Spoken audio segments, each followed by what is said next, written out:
Hi, everyone. I hope we had a really good week last week. Midterms went really, really well. It looks like you all did a really great job.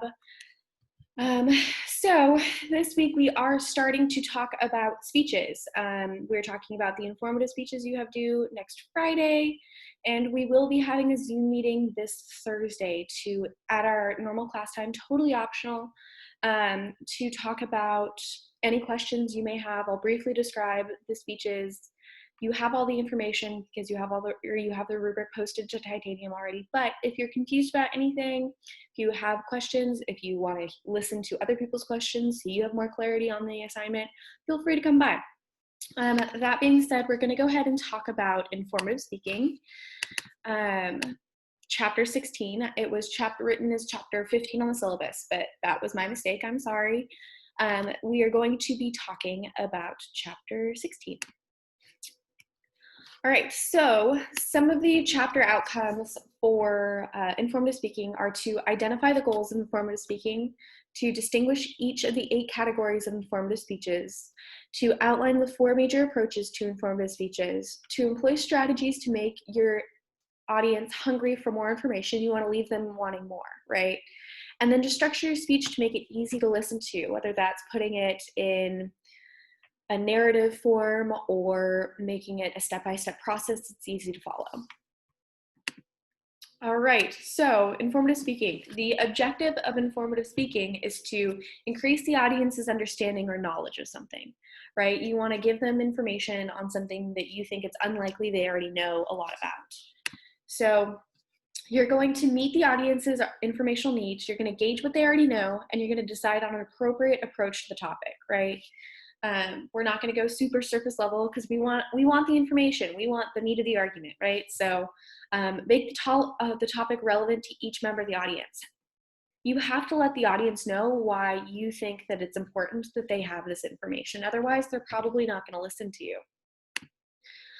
This is informing, not persuading. This is super important for your informative speech because if you are persuasive in your informative speech, you will be marked down.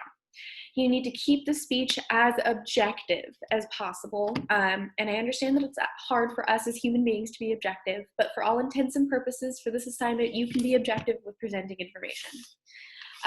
So present facts and information in a straightforward and even-handed way and keep content free of personal thoughts or opinions.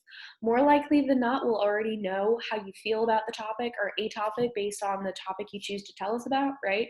Like if you tell us about what global warming has done so far. Like we probably have an understanding about the things that you care about, right? So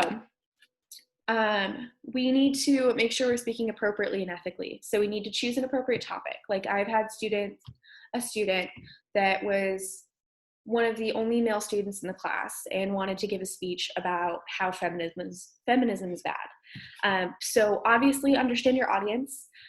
Provide relevant, reliable information, be honest and truthful, and avoid plagiarism. And a major way we avoid plagiarism is through making sure that we understand how to say things. If we did not come up with information, if we did not generate it ourselves, someone else probably did. So we want to give credit where credit is due. And so for your outline, you're going to have a reference page, which needs to be an APA, and we need to make sure that we're citing all our information throughout our outline. Okay. So, points to consider when choosing your topic. You need to make sure your topic is relevant to both your audience and yourself.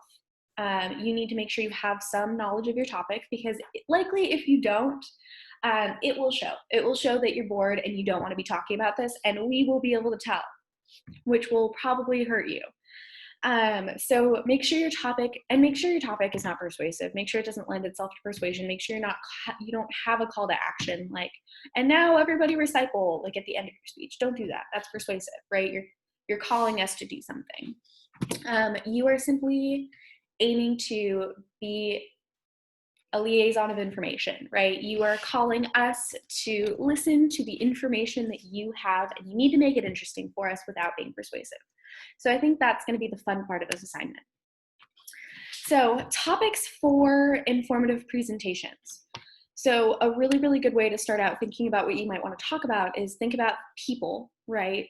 People that are important to you that you might want to tell us about, places, objects and phenomena, events, processes, and this is a really cool way to create like a really good flow for your speech if you were to do a process like step 1, step 2, step 3. Concepts, issues, plans, and policies. There's a lot of policies right now going into action. And I think those would be really interesting to hear about. There are a lot of options in the world of politics for a good informative presentation that I think would be very interesting to listen to. You are not limited. I will approve a lot of topics. I will not approve topics that I've heard over and over again, which I will post in the announcements very soon. So just as long as it's not one of those super common topics that I've probably heard once a semester since I started teaching, maybe more than once a semester. And this semester I'm not doing duplicate topics. So if somebody else already emailed me asking for a topic and then you do after, I will not take it. So if you have a cool idea, email me early to make sure it doesn't get swooped. All right. Approaches to conveying information, descriptions. You want to paint a mental picture for your listeners. You want to use description and demonstrations. You want to answer the how questions, and you want to combine physical demonstration with explanatory narration. I promise I can speak today. I'm just tired. So something that I've seen, a cool demonstration that I've seen, is I had a student frost cookies and pass them out as she was giving her speech, because she was talking about how she makes her favorite cookies from her mom. And it was awesome because she would frost one and pass it out, and frost one and pass it out. That might be something that may be a little harder to do, but you could definitely show us how to make something because you will likely be at home when giving this speech. So there are a ton of options, and I'm open to a lot of them. We love demonstrations because it really creates a narrative for us to follow, which is always really fun. All right, so explanations. Answer the why or what does that mean questions. You want to clarify concepts with explanations. You want to tell us why or what does it mean without, again, being persuasive, right? Explain the big picture with quasi-scientific explanations. We want the facts. We want the statistics. Make sure that we have all sides of a story, and then challenge intuition with transformative explanations, right? So don't just give us like base layer explanations. Like we want like deep meaning, and we want to know all of the facts, like dig deep for these. Guidelines for informative speeches. Create an informational hunger, right? Like arouse curiosity, like make sure you're presenting information in a way